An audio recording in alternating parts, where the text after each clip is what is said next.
Hey, Upstream listeners. On this episode of Upstream, we're releasing a conversation I had in 2023 with Agnes Callard, a professor of philosophy at the University of Chicago. We discuss free speech, empathy, the purpose of philosophy, and more. Please enjoy.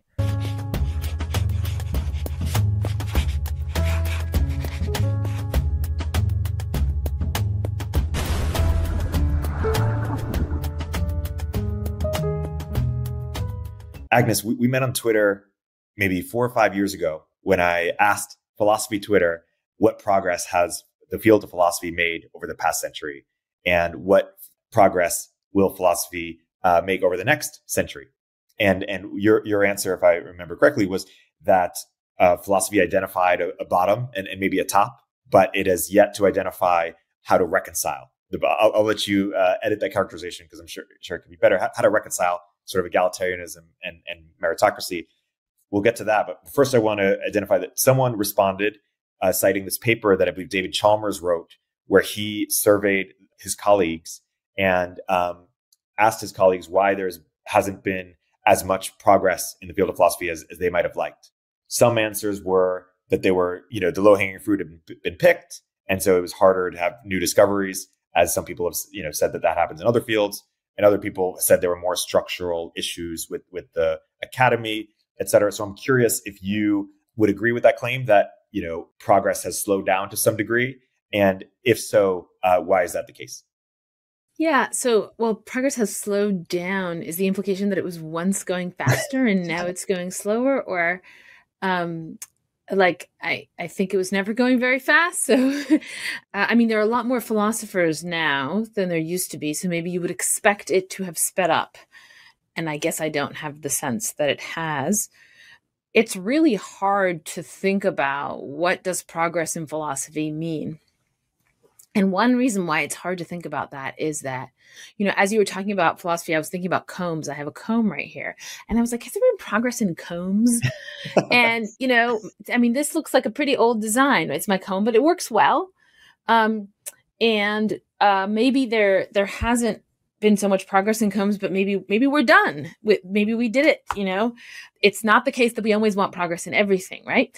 And the thing about philosophy is that it's an attempt to answer certain questions that show up in your life where other people can't do it for you.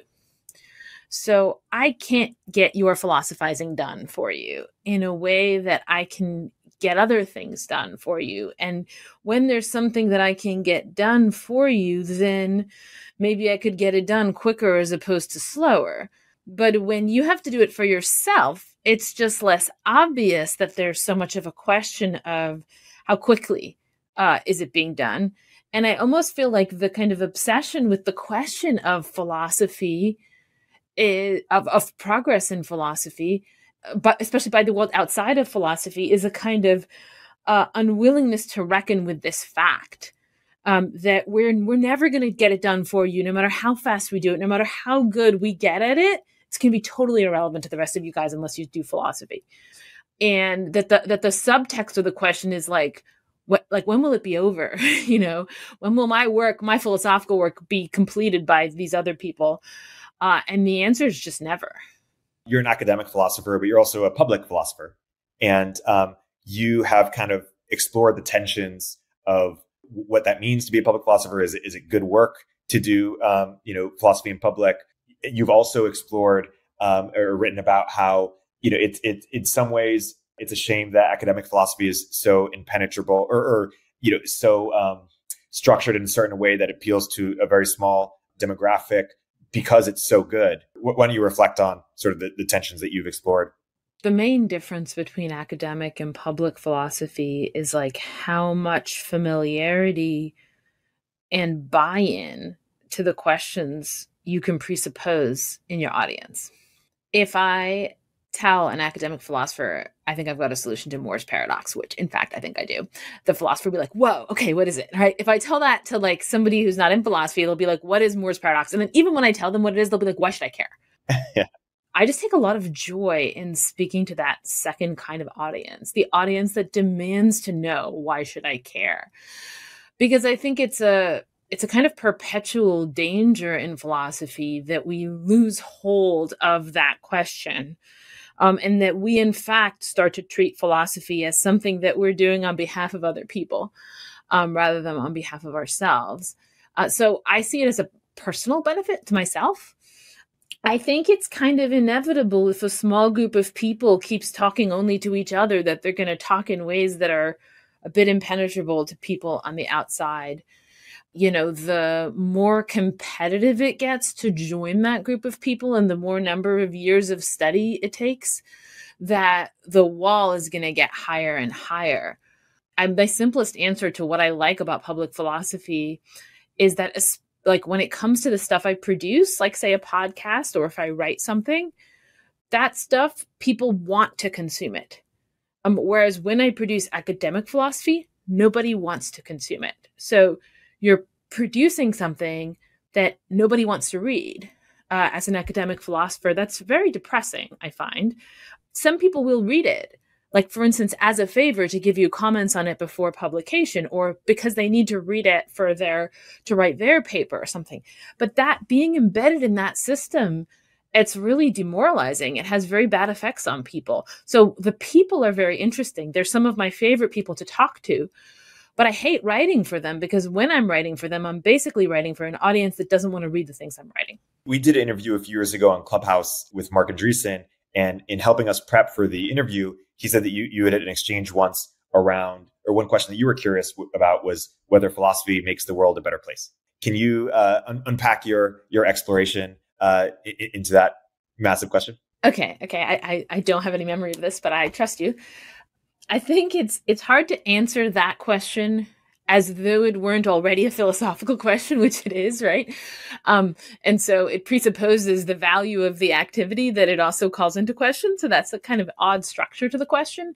There's almost a sense of, it's not self-undermining, but it pretends to be more open than it is. It's like, oh, does philosophy make the world a better place or not? I'm open to either answer, but I'm going to engage in the activity as though it were of some value, right? So I see that tension there a bit. That said, so that's to say, take everything I say with a grain of salt, because I can't be approaching it as openly as I might pretend to be. But yeah, I think it definitely does. That's why I do it. So, I mean, I can say more about why, but. Well, I guess another version of that is, if philosophy is the love of wisdom, and we certainly need wisdom in all sorts of decisions in our life, why aren't we consulting philosophers? And who do we consult ahead of philosophers? Therapists, religious, people, other kinds of academics, coaches, leaders of other types. Like, it feels like if philosophers have the deepest understanding of wisdom, it feels like they aren't getting the credit or aren't putting to the test. It feels largely academic, which is to say, divorced from practice. I don't know is that a fair characterization? And if so, why? I think that people do consult philosophers somewhat. So people consult me about a variety of things, but in consulting me, they might become frustrated because consulting a philosopher is a little bit like consulting a therapist, where they don't give you answers.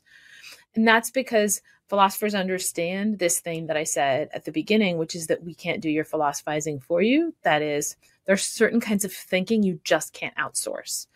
And so you're asking me, well, these supposedly wise philosophers, why aren't we outsourcing our thinking to them? And it's like, well, because we found the kind of thinking that you can't do that with. Sometimes you just have to think. And there's just nobody that's ever going to do it for you. And that's part of like being a human being, is that there's certain things you're going to have to use your own mind and not anyone else's mind to figure out. And I think philosophers can help you do that if you want to do it, but a lot of people don't want to do it. And so then they don't do it. And I don't think philosophers feel slighted by that. In fact, it's interesting. I think, like, say, economists are often consulted, right? But they're often not consulted. And they feel as a group, I think, slighted in the sense that we should be consulted more, than we should be more important than we are, something like that. Philosophers, I think, don't feel that at all. They couldn't care less whether you care about us. I might be slightly an exception to that. That is, I'm someone who somewhat cares what the outer world thinks of me. But most philosophers are just like totally happy for the rest of you to just completely ignore us, because we found the best thing. And if you don't want to share it, that's your problem. I certainly don't doubt that you're consulting a number of things, but I understand you as to be one of the most foremost philosophers, around. And I think So I understand for things like, hey, you need to know what is the interest rate going to be. You need an answer. You go to an economist who gives the answer. But it feels like with therapy, you go to a therapist to help you do some work too, just as you described philosophy. So why don't we go to philosophers instead of therapists? Yeah, I mean, I think there's a very small group of philosopher therapists. It's like a thing. I have never gone to one nor served as one, so I don't know much about it. I think that maybe we philosophers are not great at making ourselves universally open to conversation. Like, we are open to certain kinds of conversation in certain sorts of contexts. Lots of people have had some experience of a philosopher because lots of people go to college, and when they're in college, like, there's a good chance they'll take a philosophy class at some point. Like, when I'm, in an Uber or whatever, I often talk to someone, they'll be like, oh, I took one philosophy class. It's common, right? So, which is to say, philosophers have made ourselves available. We've made ourselves available to teach people in college, but we haven't really made ourselves available in a kind of broader way. And, sometimes I think of it like the invention of writing, right? So I don't really know the history here, but like, writing is something where it took a while for it to take off. So like literacy, I mean, both reading and writing, right? So like in the ancient world, that I study, like, you couldn't take it for granted that someone would be literate, that someone would be taught to read, that they would be able to read and write. And you might have asked, why didn't like literacy just immediately spread? Why didn't everyone avail themselves of this great thing? You see someone like Socrates, who's like, I'm very skeptical of this newfangled thing, literacy writing, it's going to mess up people's memories. It took a really long time. Like, it kind of took thousands of years for it to become near universal. It's not even universal today, but near universal.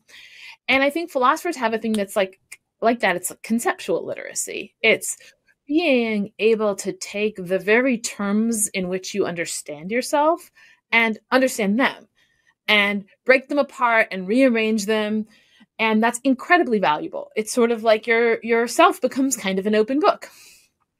And why wouldn't anyone want that? Well, for kind of the reasons that not everyone wanted literacy at first, which is that it's not obvious how good it is until you have it, I think. And the other part I have to say is that it's also maybe not so obvious how good it is when not everyone has it, and it's not really obvious how to deploy it in human interaction.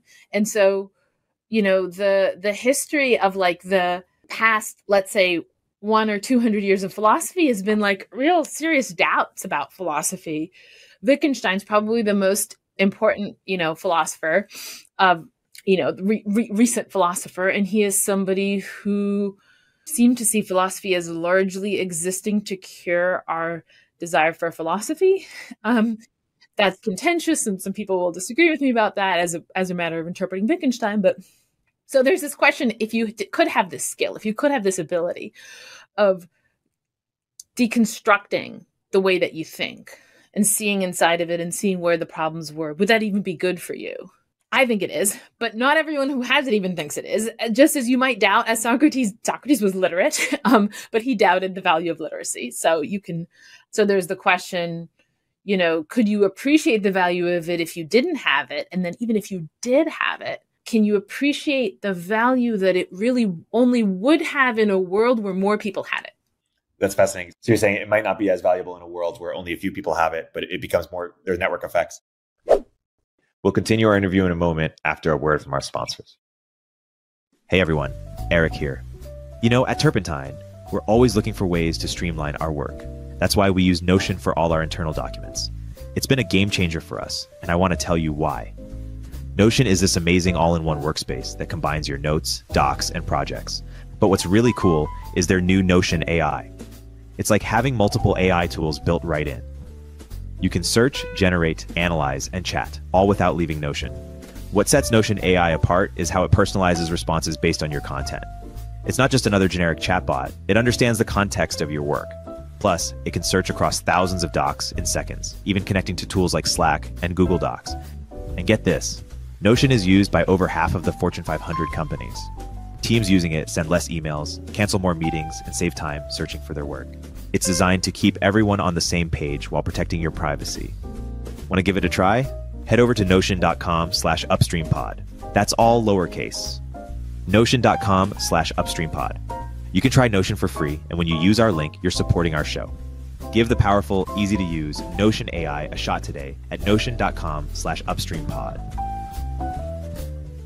Hey listeners, it's Eric. If you're looking for more expert-level conversations, but specifically about top negotiation strategies, then I have the perfect podcast recommendation for you. Dealcraft: Insights from Great Negotiators. Hosted by Jim Sebanius, Harvard Business School professor and renowned negotiation expert. Dealcraft features interviews with the world's greatest deal makers and diplomats, from former Secretary of State Henry Kissinger to Blackstone's Steve Schwarzman on their most challenging negotiations, from which Jim draws lessons for listeners. Not to mention that The Guardian recently called Dealcraft a best podcast pick. New episodes release weekly, and I'd recommend starting with their first episode, which reveals how legendary entertainment attorney John Branca was able to successfully negotiate for Michael Jackson's ownership of his master recordings and the Beatles catalog. Almost unprecedented feats at the time, so don't miss out. Follow Dealcraft: Insights from Great Negotiators on Apple Podcasts, Spotify, or wherever you get your podcasts.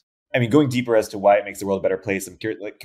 Let's unpack that on kind of like a individual level and societal level. So, people need to spend time and money to undergo philosophy. The state subsidizes it somewhat, and so it needs to have some sense of ROI on that relative to other things. At the same time, I've heard you talk about, and other people talk about how it's valuable for its own sake, but we often need to justify, there's opportunity cost to everything. And so why don't you make the case a little bit or unpack that further? So I think that philosophy is the best answer that we have come up with to the question, what could the serious use of leisure be? Say, we want progress and we want to be spending our time and money well. The reason we want that is to free ourselves from want and to free ourselves from the need to struggle and work, or at least to make it a little bit easier. That is to have not every ounce of our energy be occupied by the need to survive and help other people survive. And so suppose we relieve ourselves from that for some stretch of time, every day or something. Suppose we relieve ourselves for an hour or for 3 hours or maybe for the whole day in a really ideal world. And then the question will be, what are we going to do with that time that where we have relieved ourselves from cares? And I think the contenders are going to be basically forms of entertainment. And they may be very high class entertainment like art or something. And then forms of thought and inquiry and understanding. And we better have something to fulfill that slot, or we really don't have much of a reason to be trying to make a better world. There's a scene in the book Moneyball written by Michael Lewis. Are you familiar with the book? Yes. Okay. Well, for the audience, the book is about how the Oakland A's had this new mathematical way of evaluating talent and doing baseball strategy that was far superior to the one that preceded it. And these analysts on the Oakland A's have this analytical superpower, and they're wondering if they should tell one of their players about it. And the coach says no, because it'll confuse him. Like if he the more he learns, it might shake him up a little bit. And so I'm curious as to when the idea of like when increased self-knowledge is helpful and when it isn't. There's another example you've brought up in the past or you've written about, which is the idea of like status games, where we have these kind of indirect ways of communicating status. And this is my projection. Sometimes like the more you are conscious of status, it might confuse you in a way because you actually can't be direct about it. Yeah, sometimes the more you know ain't so. I forget what the phrase is, but you get what I'm saying. How do you think about that? Or what comes to your mind when I bring up the Oakland A's example or otherwise? Yeah, I mean, I do think that when you're trying to understand some activity that you're engaging in, and there's a kind of reflexive or natural way that you engage in the activity that could be disrupted by giving attention to it. I think that's true. That's a real phenomenon. And I often use that effect actually like in the classroom. I will, if I'm discussing, I don't know, recently I was giving a lecture about, and I wanted to talk about sort of various kinds of conformity. And I'm like, well, notice what you're wearing and that you look similar to everyone else in this room. Notice that you have certain expressions on your face. They're like lecture listening expressions. I pointed out, somebody had given the example of like scoring points in some way, and I pointed out, well, he was asking his second question. So I'm like, look, you asked your second. The first one was what you had to do in order to score points. But now the second one, that's just for free. So you probably wanted to know something. So anyway, there's certain things where I would like call attention to what's to the person's peculiar condition. And it's a bit disruptive for exactly this reason, because there was a naturalness that they had sitting in the classroom, raising their hand, asking a question that is no longer there. And then the question is, when is that worth it? It's going to be worth it when your desire to understand something is going to be stronger than your desire that it get performed one way or the other, regardless of whether that performance is itself based on a misunderstanding, right? So sometimes you're like, look, I just need this to happen. I just need it to go through, even if it's founded on some illusions, because I just need to get through the next 15 minutes. And I think that's a lot of life. A lot of people for life is just, I just need to get through the next 15 minutes. And philosophy gets in the way of that. It throws a wrench in the getting through the next 15 minutes. But the philosopher's perspective is like eternal, right? So it's just that what you wanted to do in the next 15 minutes probably isn't that important. It's probably okay to throw a wrench in it. And whether or not you win a baseball game or whether or not you feel comfortable in a classroom, like it's not that important compared to eternity. And so it's really, that's why I think the good framing of philosophy is, what would you do with leisure? What could possibly be worthy of the use of your leisure time? And I haven't really found anything else. Like even high art for me doesn't really come close to being something where I would say I could do it for eternity in leisure. Like I would say, I wouldn't want to read that many novels. Yeah, I do like the eternity perspective. Donald Hoffman has a book called The Case Against Reality. One example, he's basically trying to show that we're not evolved to seek truth first, or we're only evolved to seek truth when it helps us. And one example that resonates with some people who play basketball or sports is when the ball is out of bounds and it's unclear who knocked it out of bounds, we instinctively think it's our ball. Like we're not optimizing for, or the first thing that comes to mind isn't like, hey, whose ball is it? It's our ball. And so to your point about illusions, it seems like a lot of life is like that there's, just benefits of self-deluding yourself when you're trying to sell something or pitch someone on something. Like the more you believe it, the more compelling you are going to be. And so there seems to be some practical benefit to self-delusion. I'm curious how you reconcile that or think about that.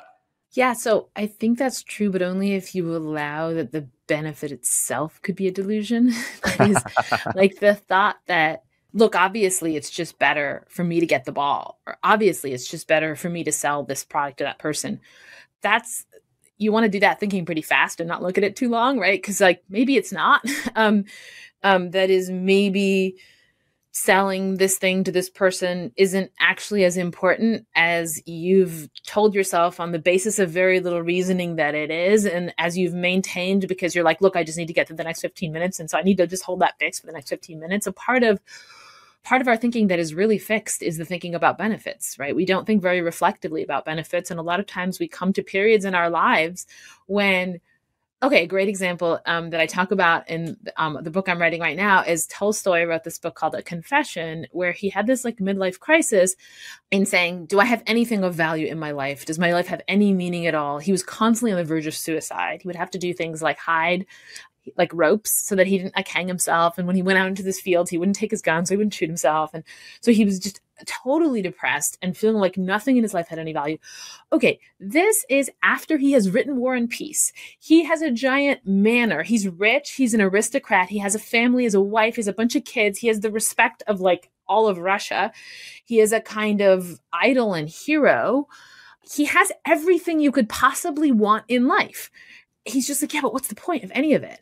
Because what he finds is that he never really spent any time thinking of whether he was really benefiting himself by writing a novel or having a successful property or having kids, etc. And so all those benefits that you think you can get by deluding yourself, they're themselves part of the delusion system. That's fascinating. You mentioned you're writing a book right now. Is this the one on love and marriage, or is it a different book? No, that's going to be my next book. This one's on Socrates. Okay. What are you hoping that people take from the book, and the people being people who are very familiar with Socrates? Like, what do you think is misunderstood about Socrates, or where are you looking to correct the record, so to speak, or introduce a new way of looking at Socrates? A lot of ways, but I guess here are two that spring to mind. So first, I don't think that Socrates is ironic. That is, I think he's basically just saying what he actually thinks, even in the parts that seem sort of crazy, and that those parts can be made good sense of, and that it's something like Socratic irony is like a defense mechanism that readers have used to convince themselves that Socrates didn't actually produce good arguments to turn our lives upside down. There's literally that phrase in the Gorgias where Callard is like, if he is serious, then our lives should be turned upside down. Could he possibly be serious? So that's one. And then the other is, I think, just the Socrates' most important insight, which is pretty simple, but I don't think it has been so well appreciated as his most important insight, which is that there are certain things that you can't think about by yourself. That is that some of the most important kinds of thinking have to take the form of talking. That the thing you're trying to think about has like two sides, and talking allows you to see both sides because the other person's helping you see the other side. And you have to see both sides at the same time in order to see the very thing. And so Socrates was interested in those questions, and the questions that could only be pursued by more than one mind. Going back earlier for the benefits of conceptual literacy, would we say that the benefits, like conceptual literacy, may not make that Oakland A's baseball player a better baseball player, but it will give him something of value that is bigger than baseball that he could do for eternity? Or like, what's the way to sort of think about the benefits of conceptual literacy? The Oakland A's baseball player, like let's say I don't know what the actual cases of what he was supposed to be told, but maybe it was certain kinds of attention to the way that he's swinging the bat or something. There, it just may well be that there is no interesting question to which that is an answer, and so whether you know it or not is kind of incidental. That would be Socrates' reason for not looking into it, not because it would harm his swing. What conceptual literacy should give you is a sense that you're not going through life on autopilot, being kind of commandeered by the two sources we have to answers to questions about what should I do. I think there's just two of them, according to Socrates, if you don't do philosophy. One is your body. So which is just your basic biological needs, your health, but then also wealth, because that helps you fulfill your bodily needs. That's one. Number two is other people. So it's conformity, belonging to a group, status, etc. And everything you do is just you're unthinkingly, automatically obeying one of those two commands. And people often think of themselves as free thinkers and as rebels because they ignore one of the commands, but then they're just ever more slavishly responsive to the other. And so that's what you're giving the Oakland A's player or anyone else who has conceptual literacy, is liberation from enslavement to their bodies and the groups that they belong to. Well said. You mentioned that in your view, Socrates is not ironic in the way that some people think he is. Dave Foster Wallace, a few decades ago, famously wrote about how our culture has become drenched in irony. And it's kind of I don't know if he said a defense mechanism against seriousness, but that we become way too ironic. And this was before social media and the internet, and things became much more ironic from there. From my limited interactions with you, and seeing you seem to be a very serious person, and I haven't seen you use a ton of irony. Do you agree with that self-assessment? And what do you think about irony today in this culture? Yeah, it's so interesting because, irony, that word is just the same word in ancient Greek, ironia. And it's literally shows up in the dialogues. Like people like Callicles are like, hey, Socrates, you're aron, you have ironia, you're ironic, right? And Socrates denies it. And, at the time, the word really meant something like deceptive, deceptively withholding stuff. Like, come on, we know you have the answers. You're just pretending not to have the answers. Thrasymachus says, right? It's not the cooperative interlocutors who accuse Socrates of this. It's the people who are clearly like the bad guys. Thrasymachus, Callicles, Alcibiades, Socrates imagines the people and the jurors in the audience who are against him. He's like, if I explain the way it is, you're all going to say I'm being ironic. Okay. Which is to say, yes, unserious, but more specifically, deceptively withholding. And so what happens is, to the reception of Socrates over time, people, of course, eventually are consuming basically Plato's Socrates or Xenophon's Socrates. There were other Socratic dialogues, but they didn't get preserved. I mean, they did get preserved for a little while, and then they didn't anymore.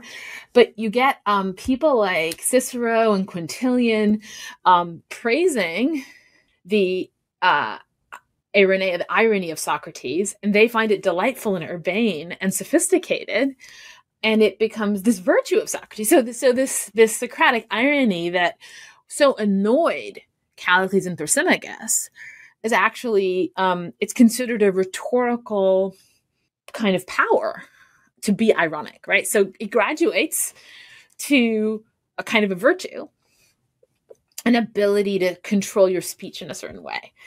The greatest Socrates interpreter of all time, I think I can say that, like a classicist, ancient philosophy people would agree, Gregory Vlastos, he actually claims that Socratic irony is Socrates' greatest cultural contribution. Cultural, not philosophical, but still it's very striking, right? So that in some sense, like, we got irony from Socrates, or rather we got irony as a good thing, right?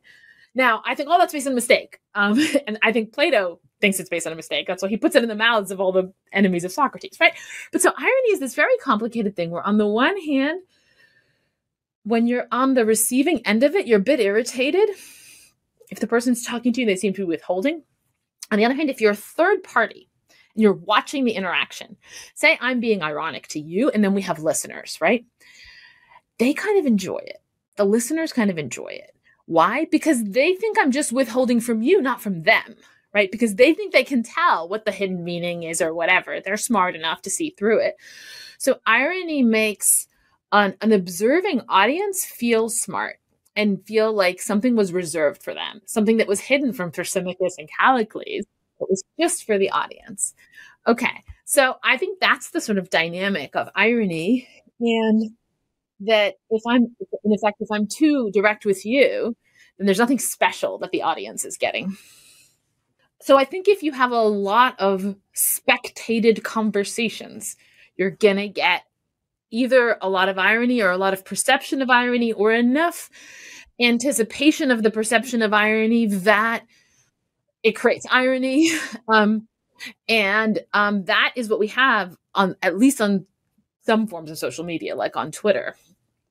And so it makes sense to me that, yes, that you end up with a lot of irony. I agree. Also, irony to me seems like in some cases to be kind of like a subversive tactic, like a way to punch up or perceived punch up. And in our culture, status is often unclear and very mobile, and people don't know where they fit. And so they have anxiety around it. And so being able to punch up is an accepted way to maybe elevate your own status. There seems to be something there, like cultures that have more rigid status hierarchies probably have less irony, I could imagine. Yeah. And I guess there's some overlap between irony and making fun of people. Maybe a lot of irony is making fun of people, and maybe a lot of making fun of people is irony. But more generally, I just think we have a lot of making fun of people. And yeah, maybe you're right that that's going to happen in a world where there's some status fluidity, but also just a world where there's a lot of possibility of people watching your interactions with other people. So you would behave very differently if there were no spectators. Yeah. And in a world where it's so easy to remix everything. And like, we all have these cultural shared memes, basically. So it's easy to references and know what people are talking about and make all these comparisons. So there's so much kind of artillery for our irony. We'll continue our interview in a moment after a word from our sponsors. Let's talk about scaling digital commerce for a moment. When Mr. Beast launched Feastables, he faced a challenge of scale. How do you build an e-commerce infrastructure that can handle millions of concurrent shoppers, process transactions instantly, and maintain stability during massive traffic spikes? The answer turned out to be deceptively simple: Shopify. Here's what's particularly interesting from a technical perspective. Shopify has built what's become the #1 checkout platform on the planet. They've created a system called Shop Pay that's solving one of e-commerce's biggest challenges: cart abandonment. The data shows it's boosting conversions by up to 50%. If you're into growing your business, your commerce platform better be ready to sell wherever your customers are scrolling or strolling. On the web, in your store, in their feed, and everywhere in between, everything's unified in one robust platform. It's a perfect example of how infrastructure, when done right, becomes a competitive advantage. Upgrade your business and get access to the same checkout system that powers Feastables. Sign up for your $1 per month trial period at shopify.com/acognitive, all lowercase. Nobody does selling better than Shopify. So visit shopify.com/cognitive today. Shopify.com/cognitive. Hey everyone, Eric here.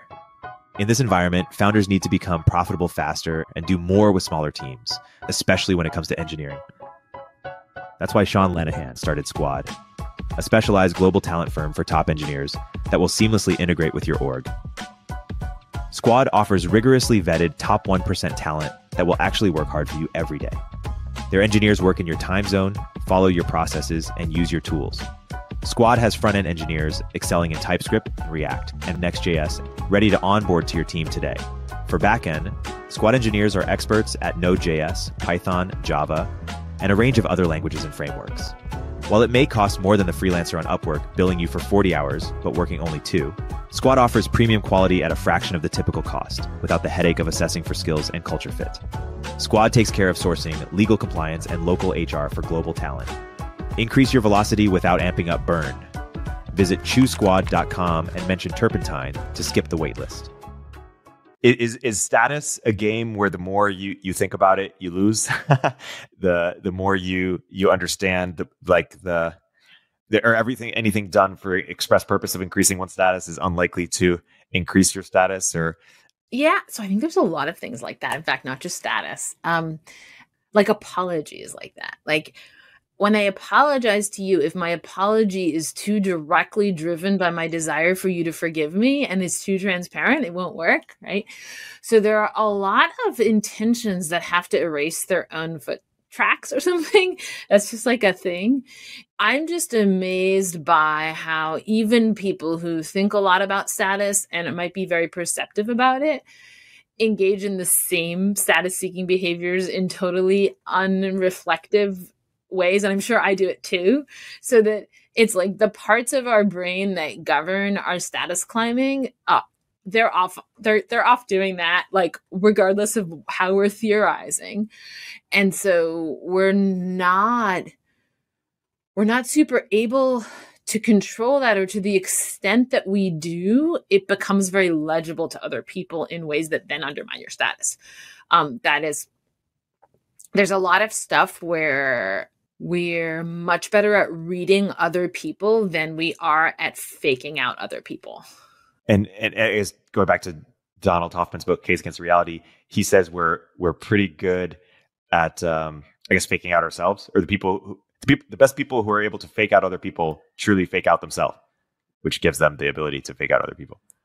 Right. I think that convincing yourself of something is going to make you the most persuasive liar about it. Yeah.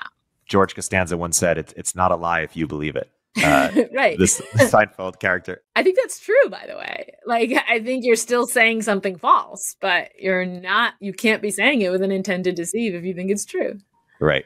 Going back to Socrates for a second, my very cursory, simplification or crude simplification of Leo Strauss, or one of his ideas was that there's this deep tension between sort of the world of philosophy and the world of politics, and we kind of need to shield both from each other, in the sense that you shield philosophy from politics because we don't want more geniuses like Socrates being put to death, and you shield politics from philosophy because politics requires compromise, and it requires half truths in order to motivate nations of people. And so and most people can't handle the complexities of life that come with philosophy. So one, I'm curious, feel free to edit that characterization if it's missing something critical. But two, I'm curious, people say sometimes that Tyler Cowen is Straussian. I don't know if that's if that's true. It kind of resonates with me, but hard to truly know what one is really thinking. Me and my peers often ask ourselves, how Straussian should we be? Should we be, to the extent that I defined Strauss correctly, like, should we be saying what we really think? Obviously you're a philosopher, so my sense is you say what you think often, but yeah, what do you think about that? I did an event with Tyler at the University of Chicago on philosophy versus economics. And after that event, I always talk to students after the event. They come to my office, whatever, and I asked them what they thought of the event. And he's like, this was the consensus from the students I talked to, was something like, he was a lot smarter and more impressive than you, but you're a lot more sincere. And I thought that was a good sort of summary. And I think of being Straussian as, in a way, not being very sincere, but not in a way where you're lying exactly, but almost in a way where even you aren't really sure what you think.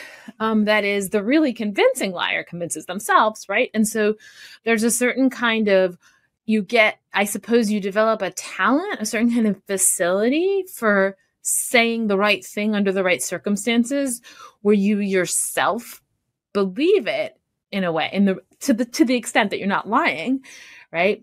And I think that's the sort of skill or ability that Tyler was demonstrating, and the students were very impressed by it, but they also found it to be in a certain way insincere, right? Okay, so now I suppose that skill probably is good at not getting you killed or something. So I disagree with Strauss about some things. I respect him a lot as a reader. He's a very rich reader. Like, you read his close readings of texts and you see all these things you didn't see before. But like this thought about, I'll just sort of accept your formulation, which I think is sort of fair enough. Keeping politics and philosophy apart from each other. Like, there's a question, who separates them? Is it the politicians? Is it the philosophers? Which one are we? Are we somehow standing above this whole thing at some position where we can perfectly see the virtues and vices of both, and we don't, and these two groups have these blind spots, but we don't have them? And that character often shows up in Strauss, of the idea of most people can't see or appreciate something, but luckily I don't have any of the problems I'm diagnosing. I mean, that's just what it is to not have diagnosed the really deep problems. It's like, if you say most people can't handle the complexities of life, but I can, that means I haven't found the real complexities. Those are the ones I can't handle. I think a real philosopher is looking for those complexities, the ones they themselves can't handle, not the ones they can just call out other people for not being able to handle. So I guess I think sincerity is the only tool we have when it comes to those things. When there's questions you actually want to know the answers to, there's just nothing else at your disposal but sincerity. And there's a kind of desperation you have when there are questions you want to know the answers to. So the thought, oh, how Straussian should we be? That's from the point of view of somebody from the point of view of a wealthy person or something. It's well, I could say this or I could say this. Either way, I'll be fine, right? But suppose you're desperate to know certain things and literally nothing else matters to you. Then there's no question arising about how Straussian or how sincere should I be. Just be totally sincere all the time, because maybe this is maybe this is your chance to learn something from someone. And so maybe there's a question, Socrates fundamentally was out to learn things from people. He wasn't out to impress them. And because if I impress you, that's great for you. You got something out of it. But what did I get out of impressing you? That's just, my reputation's in you. It's not in me. I didn't learn anything, right? There's a weird way in which the person who's impressing other people is kind of altruistic. They're thinking about what's in the minds of those other people. And the Socratic is much more selfish and is I want to know stuff, and sincerity is my only way to do that. And I think that, the moral of the Socratic story for Plato was not oh no, a genius like Socrates got killed.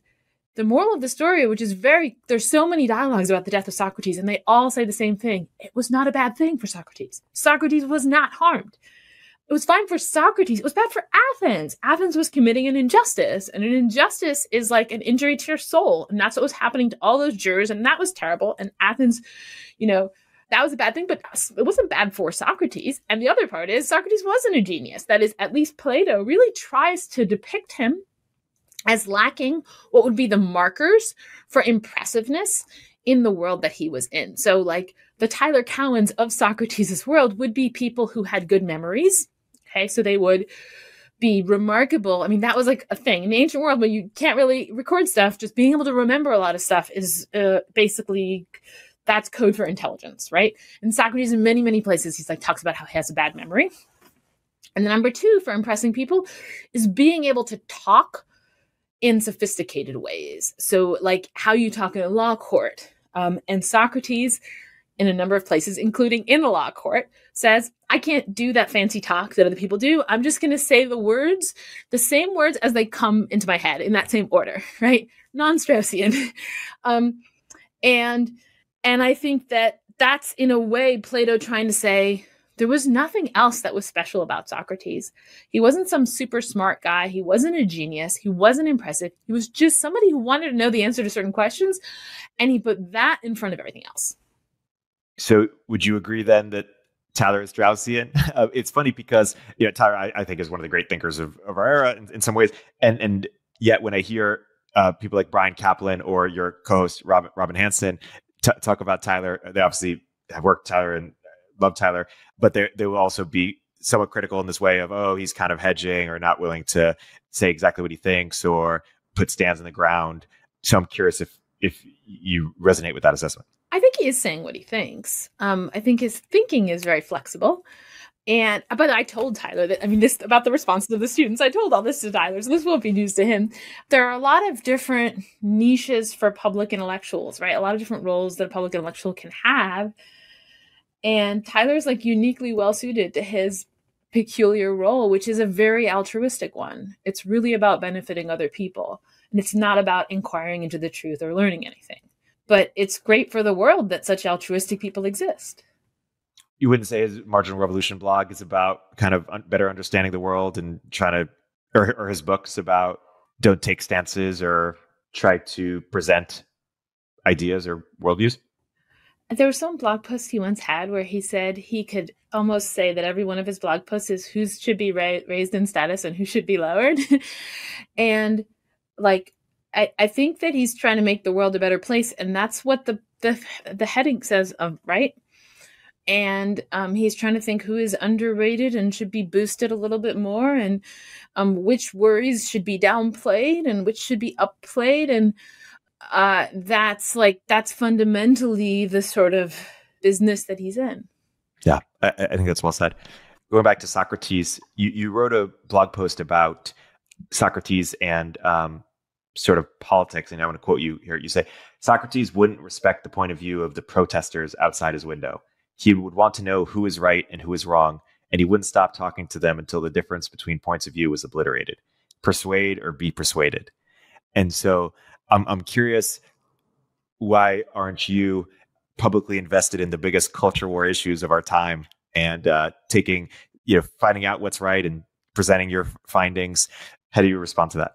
Oh, I think I am invested in them. I am trying to figure out what's right and presenting my findings. That was one instance of it. I think I might have, I think that, I guess I see free speech as the biggest, if I had to pick number one, biggest culture war issue of our time. And I've written a number of things on it, including that piece. Probably that's the topic I've written the most about. Often when people summarize me, at least recently, they've been like, most of her writing is about like romance and relationships. And it's like, I've written maybe 2 or 3 things on that. And most of it's actually been on free speech. What is free speech? And I think that we really don't know what it is. And the people who are stamping their feet about it, least of all. And a certain conception of free speech, which is just kind of like leave people alone and let them say what they want, has worn out. Like it's like worn out its welcome.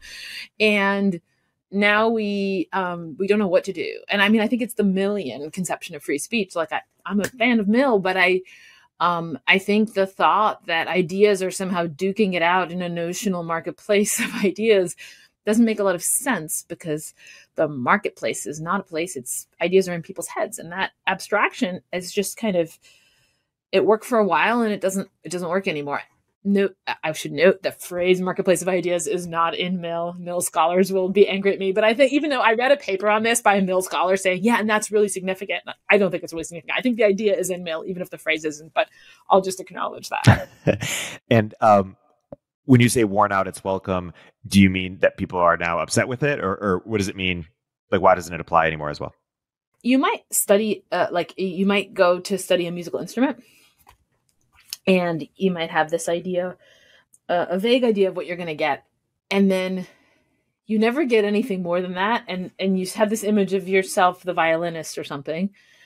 And, you're playing the violin and it kind of sucks and you hate it and you're bad at it. And that image of yourself being the great, it sort of wears out its welcome after a while. Because it was never meant to be the thing you ended up with. It was meant to be the thing you started with, and it was meant to evolve and improve.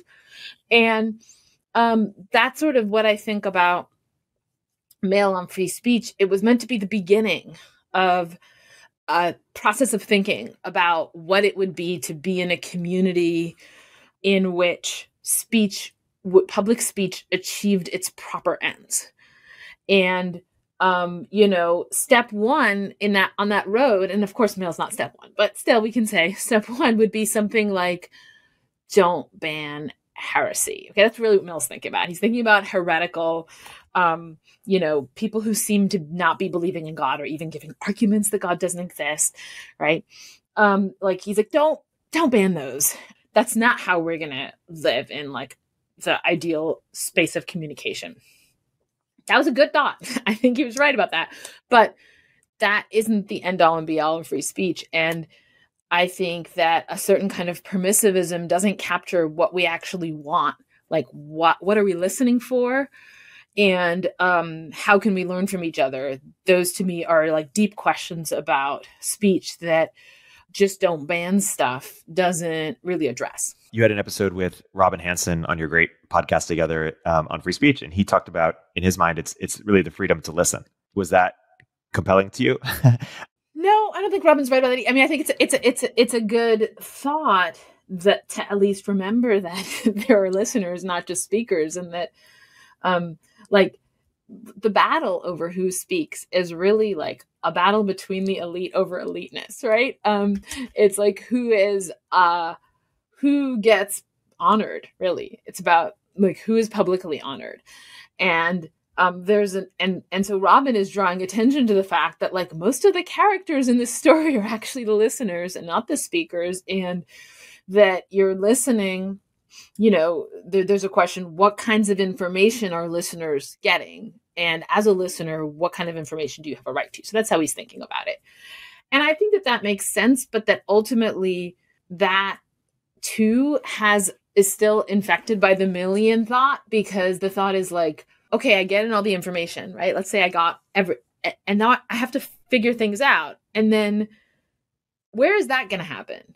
Am I just supposed to figure that out inside my head? Is the whole marketplace of ideas going to happen in my head now? And it somehow battles it out and I come to the right conclusion? No, that's what we were supposed to be doing outside, right? We were supposed to be having conversations.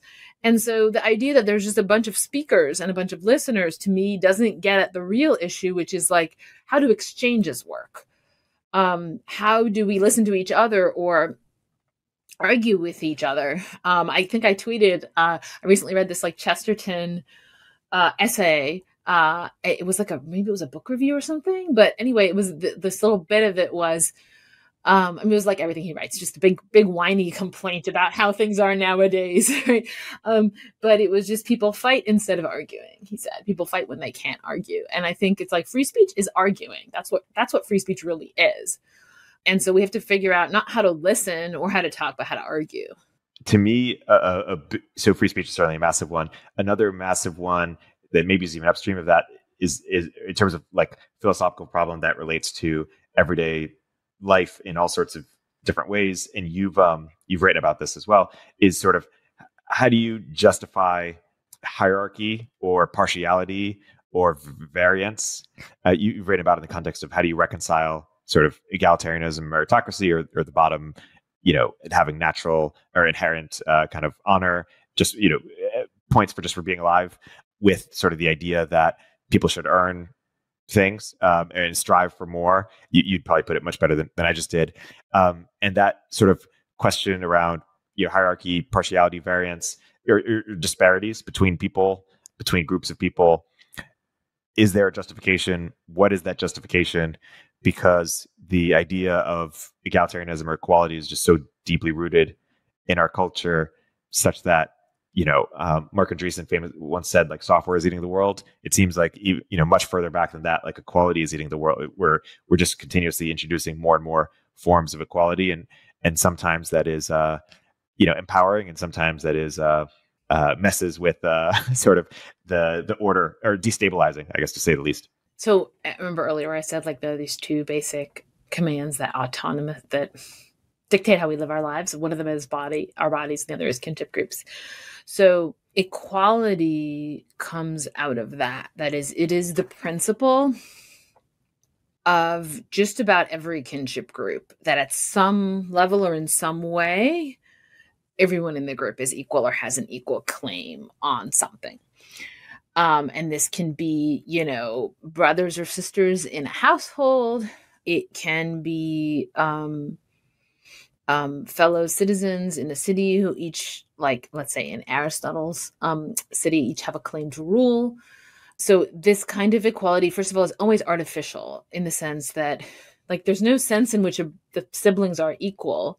They're not, like, inherently equal. The equality is a function of the group. It's the group dictates that everyone in it is equal. And that's part of what it is for the group to be a group. Now, these equalities always the sort of, there's a sort of default, but then there are some hierarchies that are always justified, right? And so there might be, like, the firstborn child or the male child or whatever is going to be hierarchically above the other. So it's certainly, just as much as equality, so is hierarchy a principle of kinship. And the kind of struggles in kinship groups are often these attempts to balance equality and hierarchy. Maybe we're gravitating towards forms of kinship that are very equality centric.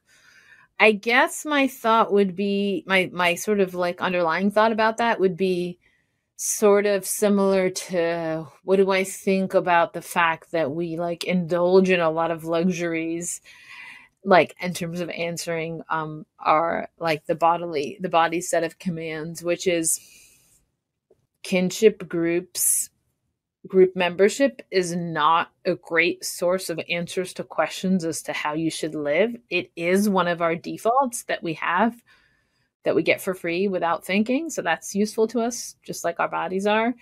But this is to say, I don't think egalitarianism is any kind of fundamental truth about the way the world is. I don't think there's any sense in which people are fundamentally equal. That it's a fiction of a group. But I also think, like, there's no fundamental sense in which we have to pursue pleasure and avoid pain. That's just, like, what our bodies tell us. That's not, like, that doesn't tell us, like, when it's good to do the thing or when it's bad to do the thing. I think there are certain, like, hard-won philosophical truths, which is like every human being has a certain kind of dignity. But that's to say that each one is incomparable to any other, which is not at all the same idea as equality. So this is something where I've come into a lot of, like, I'll write something about it at some point, a lot of incredulity, because a lot of people think of equality as some kind of a moral principle, but I don't think it's a moral principle. I think it's a principle that groups employ to get along, and it's always balanced against hierarchy. It's always like, which hierarchies are justified exceptions to equality. What are the implications of that shift in thinking? Like, if you don't think of it as a moral principle and you steady think of it as a kind of group adaptation, do you have more sympathy for or more understanding as to why it continues to emerge, or why is it important to have that shift? Well, one thing is, like, if some scenario makes things less equal, that doesn't, for me, make it worse, because I don't think it's a fundamental moral principle. If that scenario involves treating people disrespectfully or not respecting their dignity, then that's bad, because I believe that moral principle. So that's important, because it's important to know whether you're tracking what people think matters or whether you're tracking what actually matters. So I think equality is a thing that people think matters, but I don't think it per se, it matters at all. I think sometimes it like correlates with something else that matters. For example, I think often egregious forms of inequality just like make it hard for people to have conversations. Now, I think having conversations is super important. So if we need a bunch of equality for the sake of conversations, let's bring on that equality, but not because it would somehow otherwise be intrinsically bad not to have it. Some people have a broader sense of morality that kind of follows, I'm trying to think, like almost like a Darwinian morality, like whatever like evolves to the next like or passes on to the next generation is what's right. And some people say, hey, you shouldn't mess too much with this idea of kind of, what has worked and what has passed on and what is most likely to continue to pass on. But then some other people say, well, it's also Darwinian to like mess with that cycle to begin with, like to some degree. And so we can change that nature or change that to make it more likely such that this thing that seems in some abstract way more fair to pass on. I'm curious if that thinking brings up anything for you. In judging like what works, we're making a moral judgment. And it's not always true that the people with the right answers are the ones who survive. So I think you can't read morality off of survival in that direct way. When like a serious and concerted effort to try to figure something out, I'm an optimist about that. I think it tends to move in the right direction over, at the time scale of hundreds or thousands of years. I think we should be optimistic about our progress. We should be optimistic, for example, that, let's say, some versions of the moral intuitions that we have, say, against slavery, in favor of children's having a role in their own self-determination, in favor of sort of exposure to a variety of like forms of culture, whatever, like that some version of that, we should be sort of optimistic that it's going to succeed. But I think we also need to be humble in the light of the fact that the future, like the very fact, the future will be wiser than us. And so they're going to know that we were wrong about some things. So we shouldn't want to pass down too many of our ideas to them. We should only want to pass down the correct ones. So I guess, but to me, that's not really an evolutionary. The point that figuring things out tends in the direction of trying to figure things out tends in the direction of figuring them out. That's not an evolutionary point, I think.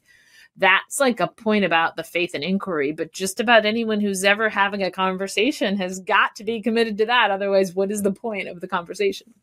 Unless they're trying to persuade, but without truly inquiring. But then we're back at our question about self-delusion. It seems that one challenge that many people have is differentiating between sort of the idea that someone has equal moral worth and yet that they would have difference in outcomes or status or other things if they have equal moral worth. That feels a difficult sort of thing to reconcile or to intuitively understand for many people. So I think that this is something where I definitely need to think more about it. And I'll say why my own initial responses are not very intelligent, I think, because I actually just happen to viscerally not get this very well. So, and I think that it's connected to what I call the dark empathy problem. So like we live in a world where people think empathy is really awesome. And they think it's really good to be able to sort of channel and feel other people's pain. The thing is that empathy doesn't determine how you're going to respond to feeling someone else's pain, right? So like, say I can feel your pain as though it were happening to me, then I could be sad about that on my own behalf, right? Or I could be happy about it. That's dark empathy. And I think empathy doesn't dictate whether it's going to go in the nice or the dark direction. And people tend to assume it's going to go in the nice direction, but I think lots of times it goes in the dark direction. Okay. And so like, I think that the empathetic people feel on behalf of those who are suffering, they feel the good kind of empathy, but then they also feel dark empathy on behalf of those who are thriving, a joy in the prospect of those people's pain, envy, etc. So the empathetic people are also the ones. So it's like, I see this because I have children, and some of my children are empathetic and others of my children are not empathetic. And I see that the good and the bad side of empathy go together. And so because I'm not very empathetic. And so I find it odd that, somebody would be unhappy with the fact that someone else is doing well. But it's mostly like, because I'm like, why would you care? In the same way that I'm like, why would you care if someone else is doing badly? Why would you care about any of it? But you would care if you had empathy, right? So if you had empathy, you would care that the people were suffering, and you would care that the other people were thriving, and you would feel outraged about the one and sad about the other. And I just like don't have any of these feelings. And so I'm having to like decode them from some distance. That makes my responses somewhat unintelligent. So I'm still like processing. I guess I think that what we have to do is hit some kind of foundation where we have some thought about like what is the community for, and then what is it like to what extent does the community have to be a community, right? What does it have to do together, and then what do we need for that? And maybe we need like lots of material equality to have what we want our community for. Say the purpose of our community is conversation. I think that's a pretty good purpose for a community.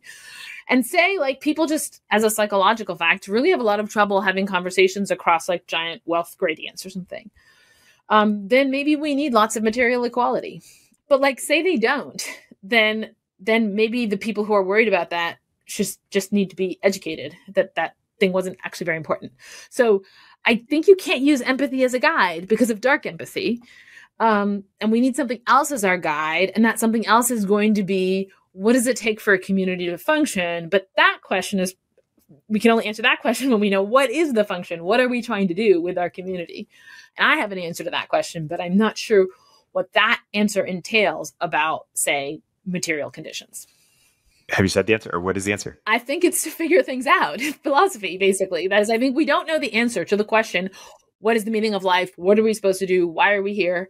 We don't know the answers to those questions. We go through our lives acting like we know the answers, but we're really just parroting answers that we get from other people or from our bodies.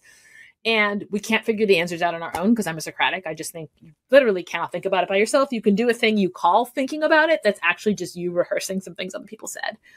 And you really could think about it if you would talk to other people about it. But there's lots of reasons you don't talk to other people.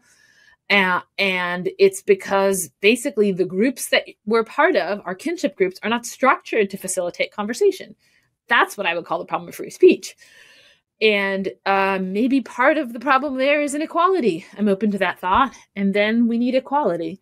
So that's where equality would figure in my bigger picture understanding of like, communal life. Your answer reminded me of when I first read Paul Bloom's book Against Empathy. It was the first time that I considered that empathy is not only a positive thing. The term empathy is such amazing branding, where someone who doesn't have empathy is seen as almost a monster by some people.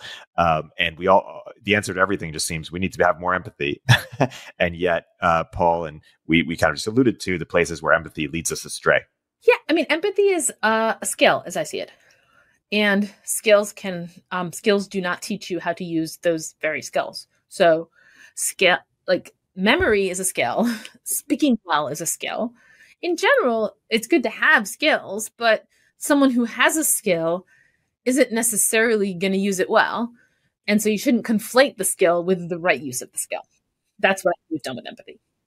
That's well said. The kind of closing the loop on some things we brought up earlier.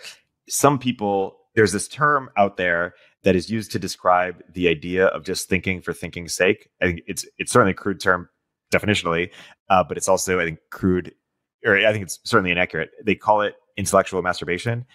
Do you think that term is like, there's any valid use of that term, or is that term just like a misunderstanding of what thinking is for, like, or just misunderstands underappreciates that thinking for its own sake is valuable? I'm curious how you've heard that term before, I'm sure. What do you think about it? I have heard it before. I've never really reflected on it, but now that I do, I'm almost tempted to say it sounds like a description of what Aristotle thinks God does. So Aristotle's God, the prime mover, is thought thinking itself. So God thinks about God, but God is thought thinking, the thought of God thinking itself. I mean, if that's not intellectual masturbation, I don't know what is, right? And Aristotle just thought, well, what else are you going to have there at the very top of your being pyramid, right? And it's Aristotle's God is the linchpin of the metaphysics and linchpin of the physics, right? So it's causally holding the whole universe together and metaphysically holding all of being together, all the things that exist. Their beings in a qualified sense. I mean, the real being, the real thing that is this immaterial thing, this thing that can't change. It doesn't have the defects of being material or can change. And it's just a thought that is sort of filled up. It's saturated with activity, and the activity is thought itself. Who are we to judge? I mean, if this is God, right? I think maybe that thing has its place. I think it would just be inappropriate for beings like us to do that because we don't already know the answers. So what are we going to think about? We're supposed to be thinking about problems to try to come to get answers to questions.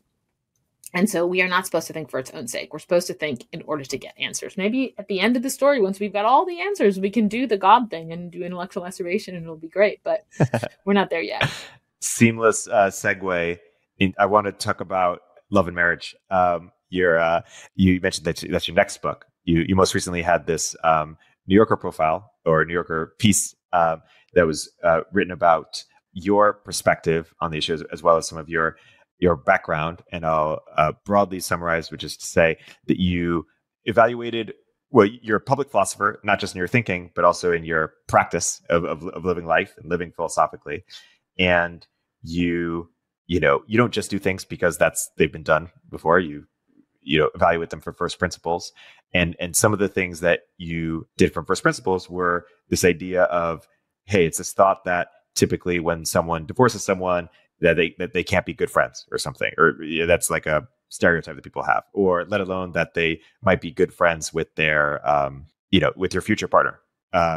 And it's actually interesting because I grew up in a house. My parents were divorced before they had me. So I have a half sister, and my parents are friends with my sister's new parents.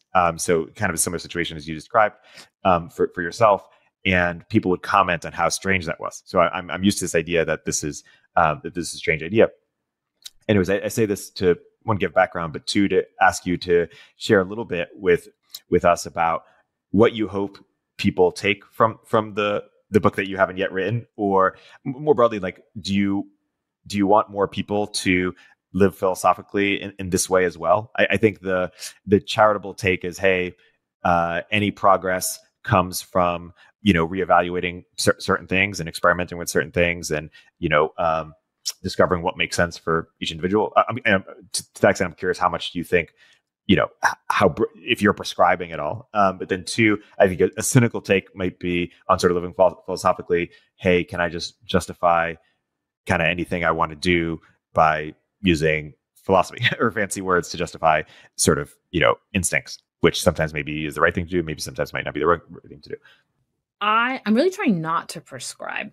I try pretty hard. I don't always succeed in not prescribing in anything that I write. And I find it overwhelming how much public writing is advice, or we must.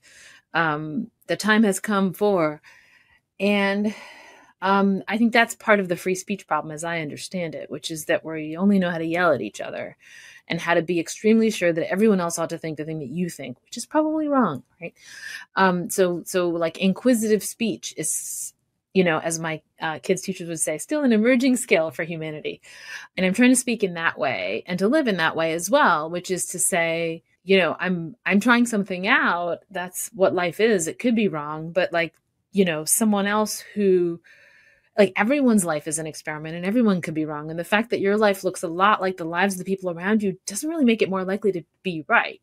So that's a kind of terrifying truth about life, that we're all experimenting, whether or not that's obvious.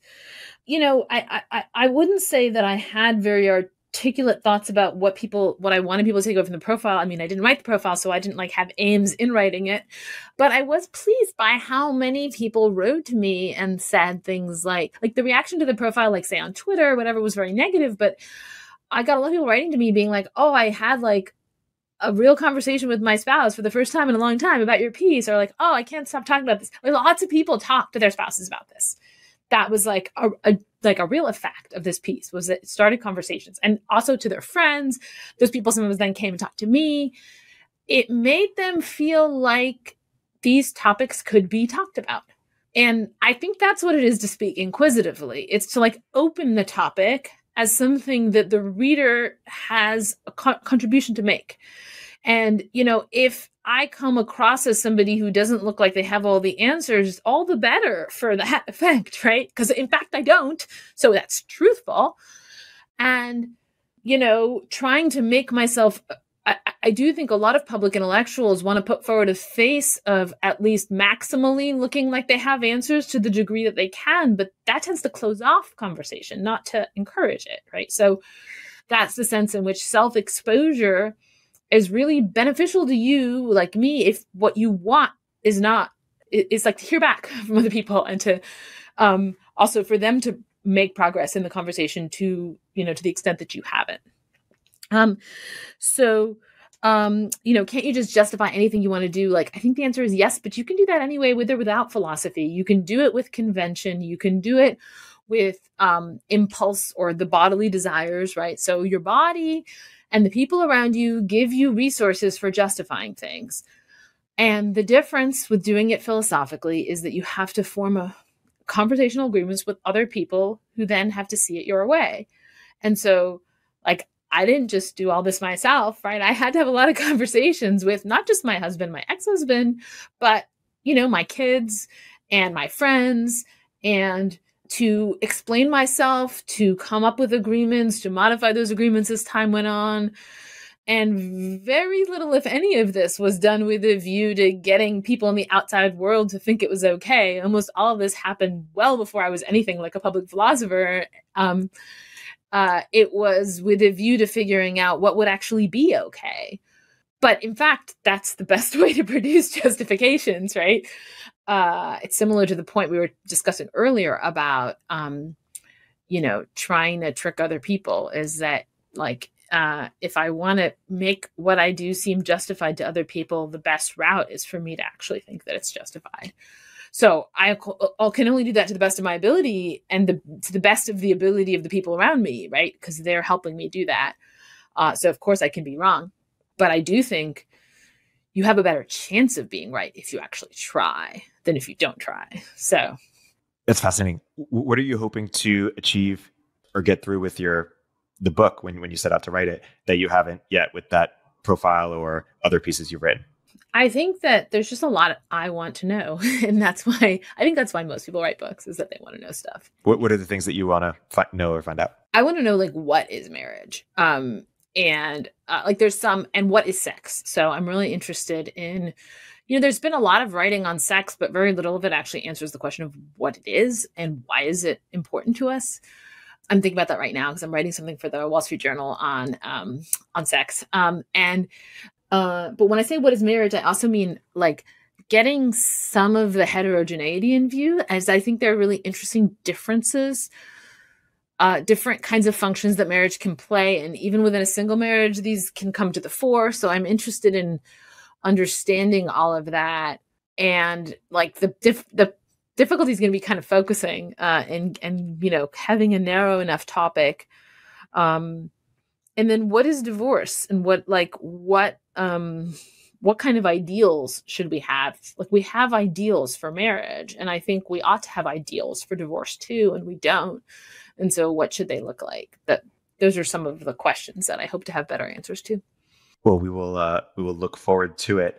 In closing here, I've something, maybe it's a silly question, but did we just do philosophy this past hour and a half? Like, am I a street philosopher? And that's my story I tell myself, in the sense of I don't have a lot of the body of knowledge, but I do ask, hey, are things true? I do seek what is true, and seek to find out, and I'm able to somewhat separate between what is expected of me to think and what is may be actually true? Yeah. So I think the answer is yes. But like the difficulty with doing philosophy on a podcast is just that you have to shift around a lot. Because we're also trying to entertain an audience of people who might get bored if we stayed on the same topic for too long. And so it's almost like we started to do philosophy on like a whole bunch of different topics. And then we quickly gave up. Yeah. That's a good place to wrap the podcast, perhaps. Agnes, this has been a delightful conversation. Thanks so much for coming to the podcast. I highly recommend for people who enjoyed this to follow you on Twitter. Read your you have links on your Twitter of your columns, your books, and look forward to promoting your upcoming book on Socrates. Thank you. Thanks so much. Upstream with Eric Thornburg is a show from Turpentine, the podcast network behind Moment of Zen and Cognitive Revolution. If you like the episode, please leave a review in the Apple Store.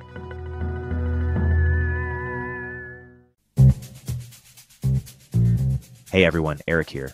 At Turpentine, we're building the first media outlet for tech people by tech people. We're the network behind the show you're listening to right now.